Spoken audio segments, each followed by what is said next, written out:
मखलूक का कोई भी फ़र्द अल्लाह से छुपा हुआ नहीं है, लेकिन दुनिया में लोग ये समझते हैं कि शायद हम किसी गार में छुप जाएं या किसी मकान में छुप जाएं तो अल्लाह से छुप जाएंगे।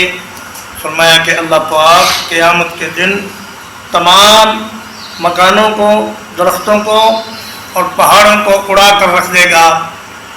फरमाया कि आपसे पहाड़ों के मुतालिक पूछते हैं, कह दीजिए मेरा रब उन्हें रेज़ा रेज़ा करके उड़ा कर रख देगा। फ़यज़रहा क़ाअन सफ़सफ़ा, अल्लाह पाक ज़मीन को एक चटकल मैदान बना देंगे, आप उसमें कोई टेढ़ नहीं देखेंगे और कोई उभरी हुई जगह नहीं देखेंगे। और उस दिन तो इंसान के बदन पर कपड़े भी नहीं होंगे। नबी करीम सल्लल्लाहु अलैहि वसल्लम ने फरमाया है कि तुम लोग क़यामत के दिन नंगे बदन, नंगे पाँव, बग़ैर ख़तने के अल्लाह की बारगाह में हाज़िर होंगे।